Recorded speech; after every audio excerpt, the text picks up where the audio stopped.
Hello ladies and gentlemen, what's up guys? Mumeze mute? Turabasuje cyane tutiyamba mwese aho muherereye, abakuru n'abatoya, abarebare n'abagufi.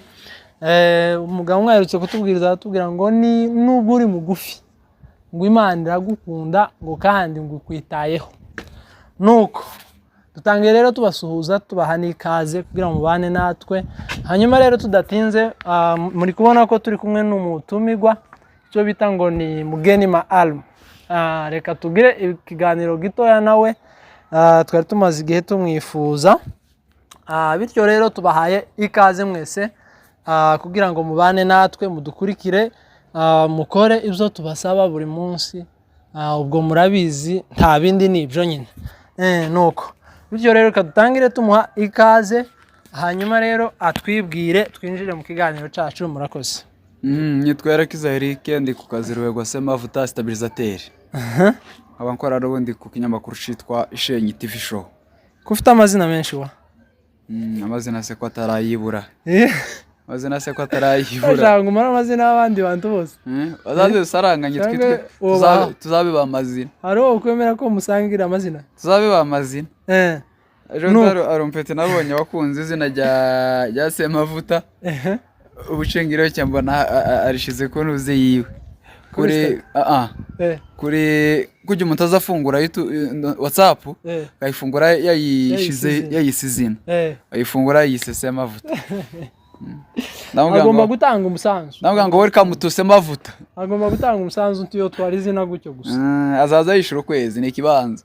Nuko waruvuze gukorera ku Ishenyi TV show. Korera ku Ishenyi TV show. Bagende bakugane nabo. Baze bakande koreka ukanda gutema. Baze bakande niko kwiza. Hanyuma rero reka twinjire mu kiganiro cyacu.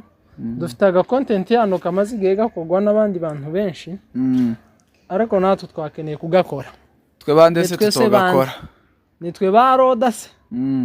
Hanyuma nzaza nkwereka ifoto y'umuntu.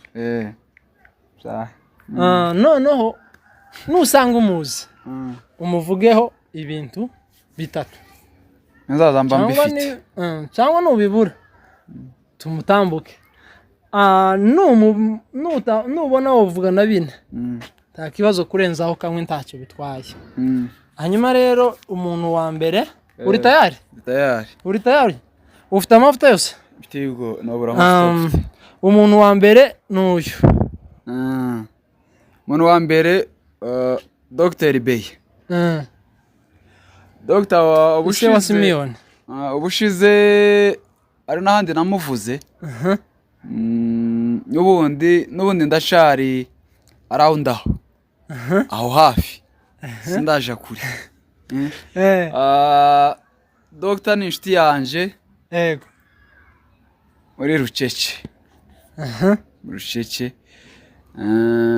Ndamukunda. Rucece ubwo ni iki? Rucece abasaza nibo narimbwiye barabyumva. Aho uko ngo Dr. ni inshuti yanjye. Yego. Gusa amajambo mutegerwa kumuvuga hatatu. Dr. ndamukunda. Yego. Dr. ndamwemera. Dr. mwemera kuba azi kuvuza piano. Ibyo ni rya kabiri. Dr. mwemera ko yigirira confidence. Yigirira confidence kabisa kandi umugabo nuwigirira confidence. Icyizere. Nayo majambo atatu kuri Dr. Yego, urakoze cyane. Umuntu ukurikiraho n'uyu mugabo. Uwo ngo yitwa ngo ni Evangeliste Muyoboke. Muyoboke n'ababibonye vuba cyane muri iminsi duherutse gukorana. Muyoboke nari muzi ku mbuga nkoranyambaga. Yego. Ariko uko nari muzi mukunda. Mukunda pe. Kubera ko ariko aho tumenya ni aho muboneye. Muyoboke ni umustar cyane. Yego. Ari abandi bari muri rwego rwiwe uzubasaba ngo baguhe nk'ikiganiro cyangwa mwaganira nko kuri WhatsApp ukuva ati bari kubafatika bashatse nko kwizamura. Kwara kuco kintu kibaho cyane mu bwoko bwacu. Sinzi namba no mu bundi bwoko bibamo. Ariko Muyoboke ni umukozi w'Imana utaba muri ibyo.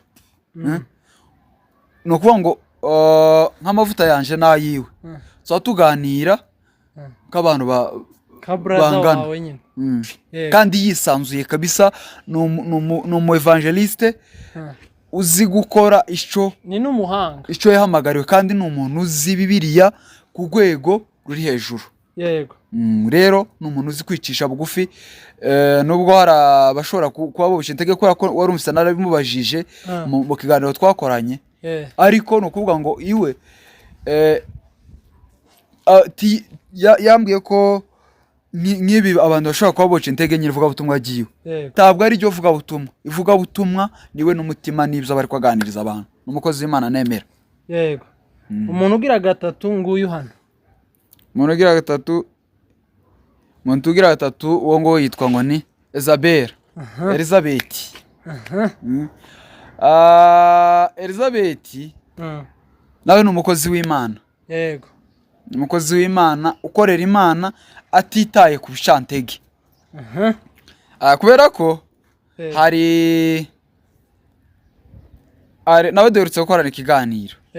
hari ibintu abantu bashobora kuba boca intege bakavuga ngo uriya mugore ni akayayu, uriya mugore agira gute, ariko iwe nubwo ibyo byose babikora kubera ko ndabizi tubareka kubivuga, ariko iwe tabyitaho, afokasinga kuco ariko akora kubera ko abazi icyo ahakora. Rero ni umuntu nawe ufite confidence, uzi ko ibyo ahakora adategerezwa gukurikiza ibimuca intege. yego urakoze.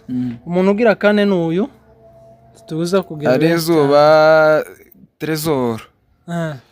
yitwa Trezor. Trezor ni bande? Trezor ni bande? nta byinshi muziho, nibyo novuga gusa icyo muziho, muzi ko ari umuhanga, ari umuririmbyi w'umuhanga. ni icyo ngicyo, nta bindi byinshi muziho. no kabyo abindi byinshi agira yo arabifite kuba muzi. nje simuzi, muzi kuri social media live tituziranye, rero nta makuru mfite no muvuga. yego urakoze.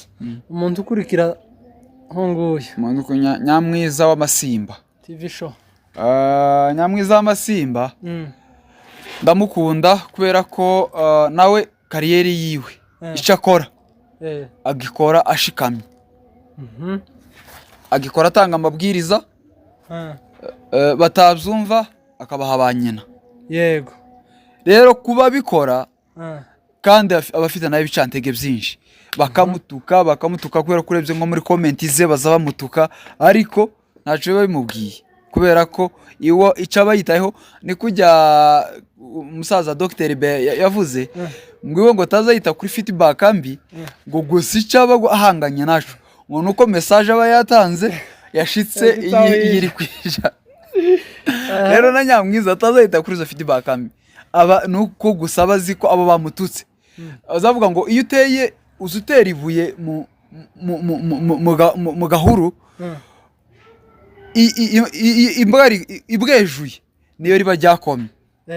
rero nawe azavuga amakuru ye, ugize uwo bikomye akandika izo komenti zibi zo kumutuka.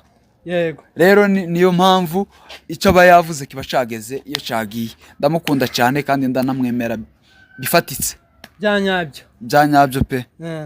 umuntu ukurikira Nyamwiza nguyu hano, umuntu ukurikira Nyamwiza yitwa ngo ni Kiriki wa Yesu. Kiriki no umubyinnyi, ni umubyinnyi, ni umuyumbe, nta byinshi muziho. Kiriki tituziranye. ni umuhanzi ziko azayandika indirimbo, kandi indirimbo ze maze kuzumva, azi kwandika indirimbo nziza. ariko iyo ugiye kuvuga ku muntu ubutegerezwa kuvuga ku muntu uzi cyane kugira ngo ubone ibyo uwo muvugaho. rero simuzi, muzi ko ari Kiriki, ariko nta makuru ahagije mfite kubera ko titurabona na Kiriki live. umuntu ntazi live ntaco no muvugaho. sawa urakoze. umuntu ukurikiraho nguyu, umuntu ukurikiraho yitwa ni Humure Media. Humure Media no umukameramani, agira amashusho meza, akorera ku mwanya. yego iyo yagukoreye atarasoza ikintu mwakoranye, yego ni ukuvuga ngo aba afite stress, kandi umuntu ugira stress z'ikintu aba yakoreye undi muntu, ni ukuvuga ngo aho ngaho haba harimo ikintu c'ubufura. ni umuhungu w'imfura rero ni umusore muto ariko w'imfura kabisa, utahura agaciro k'undi muntu. yego umuntu ukurikiraho n'uyu umuntu ukurikira yitwa ngo ni Pasiteri Tagawa. ni ukuvuga ngo Pasiteri Nowa we namuvugaho habe n'ibintu 100 nobibona. namubona kubera ko Pasiteri Nowa ndibaza ko nkanje mu bijanye n'umwuka mu buzima bwa Gikristo afite uburyo yandemye n'uburyo yanyubatse, kuba afite intambwe nagezeho no kuba nshobora gusiga abandi mu nzu bajyamye nkaje amateraniro kenshi, ndashobora kubikesha Pasiteri Tagawa. kubera ko yankundishije amateraniro, anereka ibyiza byo mu materaniro, araniyegereza na bagenzi banje, atitaye ku mafuti twari turimo, atitaye kubo twari turibo, aratukwa ku bwacu, yitwa andi mazina ku bwacu, tugakora amakosa akabyirengera, aruhe adukuriyo, adushitsa ahantu natwe tugize abagabo dushobora kugira ico twohagararira mu materaniro. rero Pasiteri Tagawa ni umuntu ukomeye muri nje, ni umuntu ufite ikibanza kinini kabisa muri nje, ni umubyeyi muri make. ubwo yabagwanyeho niko twabyita, yatugwanyeho, yatwitayeho, ahakikisha neza ko adukuye mu gobo twari turimo, aturenza imusozi, kandi kugeza n'ubu arashara umubyeyi, turi kumwe kenshi kuri kenshi. yego turamwemera cyane. umuntu ukurikira nawe tuja kugana ku musozo n'uyu guke. umuntu ukurikira ni umushumba. umushumba nawe mfite byinshi nomuvugaho, kubera ko kugira ngo ntinyuke kuba ndaha mu maso ya kamera, kugira ngo ntinyuke kuba ndaha mu maso ya kamera, bikesha umushumba. bikesha umushumba kubera ko nja muri kamera bwa mbere, ni umushumba wanjanye muri kamera bwa mbere. ubwo twavuga ko ari wakugize gute?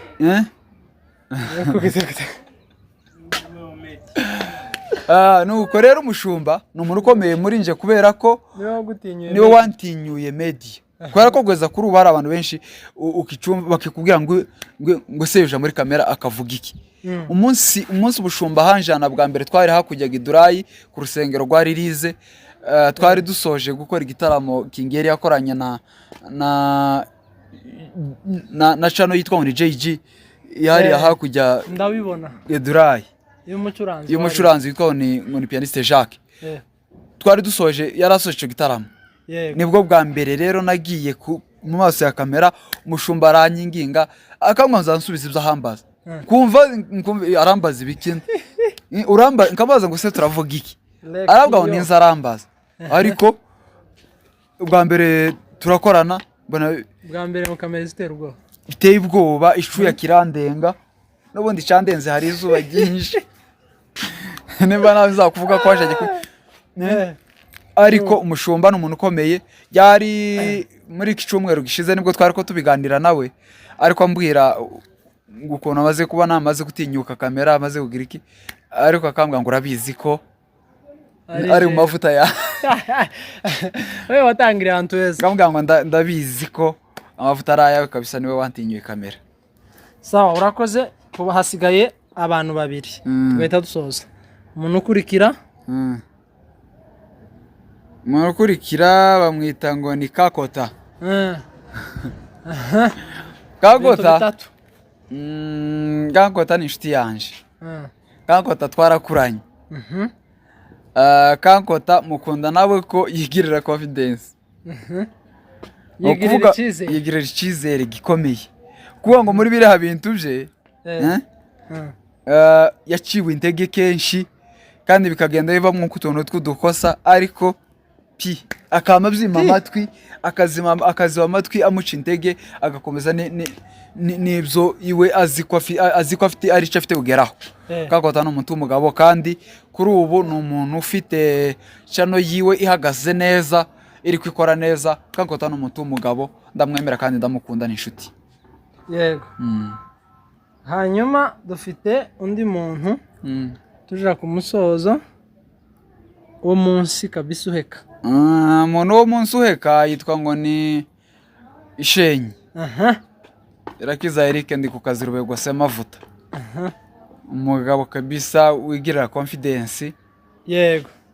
Confidence nishi. Wa confidence nishi kandi w'igikundiro. Ibintu iwe nka bitanu.